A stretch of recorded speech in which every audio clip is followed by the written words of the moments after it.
Hey, John. I haven't seen you since Friday afternoon. How are you doing? Oh, hey Sarah. I'm doing all right, honestly. Just trying to wake up. The coffee hasn't kicked in yet. How was your weekend? It was actually really good. Thanks for asking. Surprisingly busy, though. You know how I said I was gonna just sleep in and do nothing? Yeah, that didn't happen. My sister called me Saturday morning at like 7 a.m. She insisted we go to that new farmer's market downtown. 7 a.m.? On a Saturday? That sounds like a violation of human rights. Was it at least worth it? Honestly, it kind of was.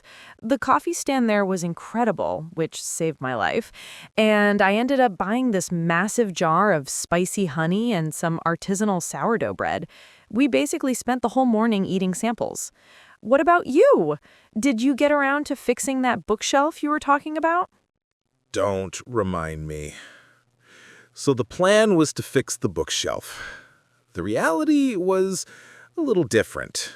I started Saturday morning with good intentions. I got the tools out. I moved the furniture. And then I realized I was missing a specific size of screw. Oh no. I know where this is going. Exactly.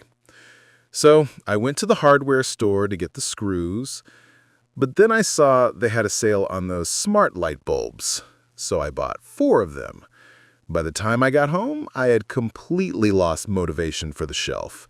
I spent the next 4 hours trying to get the smart lights to connect to my Wi-Fi. That is the most classic you story I have ever heard. So let me guess. The shelf is still broken, but now your living room turns purple when you clap your hands? It turns blue, Sarah, and I have to use an app. I don't clap. But yes, essentially, the shelf is still leaning against the wall. Sunday was better, though. I finally watched that documentary you recommended. The one about the deep ocean? Oh my gosh. The one with the giant squids? Isn't it terrifying? It gave me nightmares. I mean, it was fascinating, but I had no idea things could live that deep underwater without being crushed. The photography was amazing, though. Did you catch the part with the bioluminescent jellyfish? Yes. It looked like a spaceship. I watched that months ago, and I still think about it. So, aside from hardware store distractions and deep sea terror, did you do anything relaxing? I managed to squeeze in a little bit of gaming on Sunday night, just to unwind before the Monday madness started. My brother hopped online, so we played for a couple of hours. It was nice to catch up with him. But what about the rest of your weekend? After the market, did you crash? I wish. I actually had a birthday dinner to go to on Saturday night. It was for my friend Jenna. We went to that Italian place on 4th Street. The food was amazing, but it was so loud in there. I felt like I had to shout just to ask for the salt. By Sunday, I was totally drained.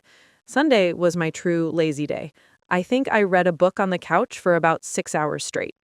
That sounds perfect. Which book?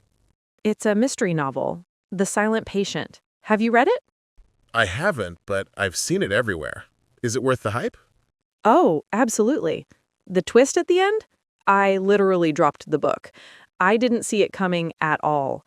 You should borrow it when I'm done, although, knowing you, you'll get distracted by a lamp and never read it. Hey, that is completely fair. I can't even argue with that. Well, I guess we should probably get back to work. I have that meeting with the marketing team in 20 minutes, and I haven't looked at the slides yet. Yikes. Good luck with that. I'm going to go grab a second cup of coffee before I tackle my inbox. It's looking pretty scary in there. Sounds like a plan. Let me know if you want to grab lunch later. I heard the cafeteria is doing tacos today. Tacos? Okay, I am definitely in. Find me around noon? Will do. See you later, Sarah. See you, John.